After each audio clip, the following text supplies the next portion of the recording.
آخرین نصیحتی که میخوام براتان کنم این است که وقتی که من خبری به مسکو آمدن و بعضی خواهرای اسلامی شنیدن، چی از وحدت، چی از دوشنبه، چی از رامید، چند نفر خانم ها نزد من شکایت آمدن خدا نکنه که در بین شما این تا آدم نباشد. یکی از خواهرها میگفت با ایشان شوهر من 6 سال است در روسیه است و نامده است، یک بارم از احوال من خبر نمیگیرد، اگر رفته همونو در اونجا بینید یعنی نصیحتش کنید. خوب همین مضمون چند تا بود. اگه ما از شما خواهش میکنیم که با کدام شما هم تو نباشه که این کامپیوترتون در اونجا مونده باشه 2 سال و 3 سال و 4 سال به اینجا بیایه و یه فراموش کنه، از این تا نباشه. عزیزان من، زن مسلمان بر بالای مسلمان حق دارد، زن نفقه دارد. نفقهش فقط پول روان کردن نیست که هر ماه $100 روان کنه، چی نامقلی کنه اونجا گشتن گیره تو اینجا با زنای سفیده که گیره راحت کنه شبا باید در اونجا خونه خورده ایستاد. زن نفقهش هم خوراکی و پوشاکی است، هم خوابگی است. خوب که آمده حیات مجبور که 6 ماه و 1 سال که ایستاده، حتما با نزد همسراتان بازگرده، باز پیش اونها 2 ماه و 3 ماه ایستی با بیایتان کارتان کنه. یا اگر شرایط داشته باشه، من این شب ما خانه محمد جان ده بودین خدا نگهش دارد، خوب همسرش آورده است، ینگی عزیز خیلی خوشرو، زندگیش خوشرو. شما هم شرایط داشته باشه همسراتان بیاره در اینجا، هم رفیقتان میشود، هم لباساتان میشوید، هم غذاتان آماده میکند، هم شما بفره میشه میره پاهاتان و پشتاتان میمالد. زردتان کرده که پاهاتان مالوی زنک خیلی به هر حال میگم. لیکن اگر نمی بیاره خودتان رو پیش اونها 6 ماه 8 ماه که کار کرده رو اونها رو با خرسند کنه برگشته بیایتان. خدا در قرآن شما رو تاکید میکنه ولهن مثل الذی علیهن بالمعروف.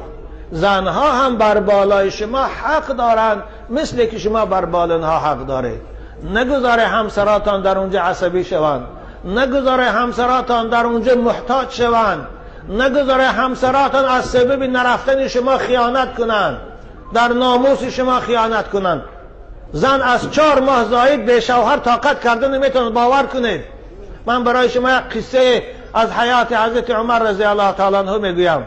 حضرت عمر وقتی که خلیفه بودن، شبها در کوچه های مدینه میگشتند. بچه های خوشرو کدام زن داره خوب گوش کنه. من میدونم بین شما ده هست کسایی که 1 ساله 2 ساله نرفته پیش عروسوش. شبها حضرت در کوچه های مدینه میگشتند، محافظ نداشتند، تلخ نداشتند مثل حاکمای امروز بارین. اونا عادل که بودند، عدالت داشتند، از کسی هراس نداشتند غیر از خدا.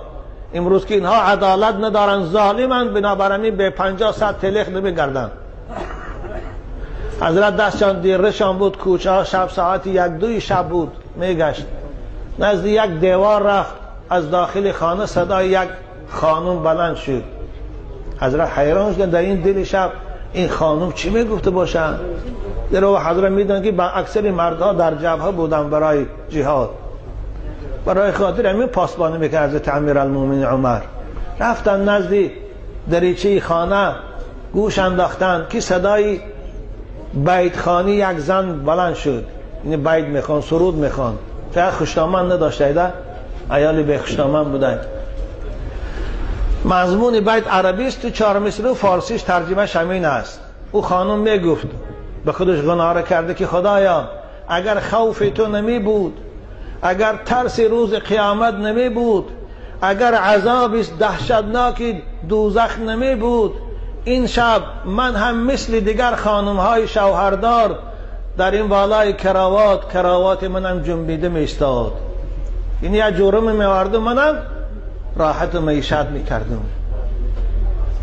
حضرت عمر وقتی که شنیدن آب دیدشان جاری شد، رفت، گریهش آمد. رفتن نماز بامداد با گریه خواندن. گفتن عمر چی جبر کردی در این زنهای مسلمان با روان کردن شوهراشان به جبهه و به خط فراند. نماز خواندن، رفتن خانه رسول خدا. حضرت حفصه مادرمان دختر حضرت عمر است، پیش دخترشان رفتن. مثل حاکمای امروزه فرمان ندادن گیره حفصه رو پیش من بیاره، خودشان خیستن رفتن نزد